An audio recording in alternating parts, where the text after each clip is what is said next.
Assalamualaikum warahmatullahi wabarakatuh.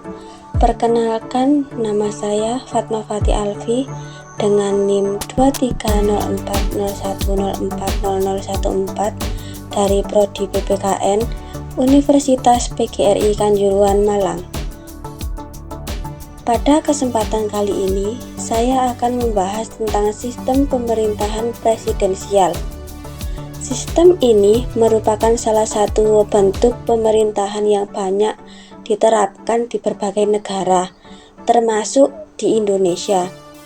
Di sini, saya akan membahas tentang definisi sistem presidensial, unsur sistem pemerintahan presidensial, ciri-cirinya, serta kelebihan dan kekurangan sistem pemerintahan presidensial. Yuk, kita simak bersama. Sistem pemerintahan presidensial adalah sistem pemerintahan di mana kekuatan eksekutif dipilih melalui pemilu dan kedudukannya terpisah dari kekuasaan legislatif. Pada sistem pemerintahan presidensial, presiden memiliki kekuasaan tertinggi, yaitu sebagai kepala negara dan kepala pemerintahan. Walaupun demikian, presiden tetap tidak bisa semena-mena dengan kekuasaan yang dimiliki, karena dia dapat dijatuhkan apabila melakukan pelanggaran konstitusi hukum, pengkhianatan terhadap negara, atau terlibat masalah kriminal. Dalam sistem pemerintahan presidensial juga terdapat wakil presiden jika nantinya presiden berhenti di tengah-tengah masa jabatan, maka wakil presidenlah yang akan menggantikan posisinya. Presiden akan memiliki menteri-menteri untuk membantunya dalam menjalankan pemerintahan suatu negara. Unsur sistem pemerintahan presidensial. Presiden harus dipilih langsung oleh rakyat. Presiden bertindak sebagai kepala negara sekaligus kepala pemerintahan.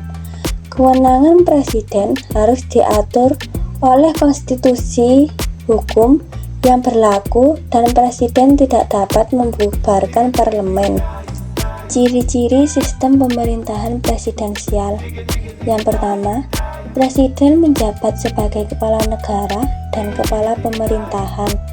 Yang kedua, terdapat pemisahan antara kekuatan eksekutif sebagai pelaksana hukum dengan kekuatan legislatif sebagai pembuat hukum. Yang ketiga, kekuasaan eksekutif dan kekuasaan legislatif dipilih langsung melalui pemilihan umum. Yang keempat, presiden mempunyai hak prerogatif untuk mengangkat dan memberhentikan kabinet yang akan membantunya dalam menjalankan tugas. Karena itu kabinet bertanggung jawab kepada presiden dan tidak bertanggung jawab kepada badan legislatif. Yang kelima, presiden, wakil presiden, dan parlemen menjabat untuk masa tertentu, kemudian dilakukan pemilihan umum kembali. Yang keenam, presiden tidak berada di bawah pengawasan parlemen secara langsung. Demikian pula sebaliknya. Kelebihan dan kekurangan sistem pemerintahan presidensial. Kelebihan sistem pemerintahan presidensial. Yang pertama, kekuasaan eksekutif lebih stabil karena parlemen tidak dapat ikut campur terhadap kedudukannya.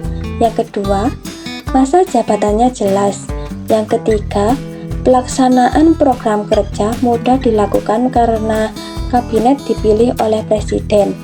Selain itu, kabinet juga tidak dapat diberhentikan oleh parlemen karena mereka hanya bertanggung jawab kepada presiden. Yang keempat, penyelesaian terhadap masalah dalam pelaksanaan hukum dapat dilakukan dengan cepat karena presiden memiliki kuasa penuh terhadap hal tersebut. Yang kelima, legislatif bukan tempat kaderisasi untuk jabatan eksekutif karena dapat diisi oleh orang luar. Kekurangan sistem pemerintahan presidensial. Yang pertama, Presiden tidak dapat dipengaruhi oleh legislatif sehingga memiliki kekuasaan yang mutlak. Kedua, pembuatan keputusan atau kebijakan publik dapat memakan waktu yang lama karena pemisahan kekuasaan eksekutif dan kekuasaan legislatif. Kemudian, hasil keputusan juga cenderung kurang tegas karena adanya tawar-menawar hukum antara kedua pemegang kekuasaan ini. Yang ketiga, pemerintahan dapat dipengaruhi oleh kekuatan dari luar yang mengusung presiden, sehingga dapat membuat kebijakan-kebijakan yang ada dipengaruhi oleh partai politik tersebut. Yang keempat, sistem pertanggungjawaban yang kurang jelas. Sebagai kesimpulan, sistem pemerintahan presidensial di Indonesia memiliki kelebihan dan kekurangan. Meskipun memberikan stabilitas, terdapat tantangan terkait pemisahan kekuasaan yang tidak selalu seimbang. Penting untuk terus mengevaluasi dan memperbaiki pelaksanaannya agar dapat berfungsi sesuai dengan prinsip-prinsip demokrasi demi kemajuan bangsa.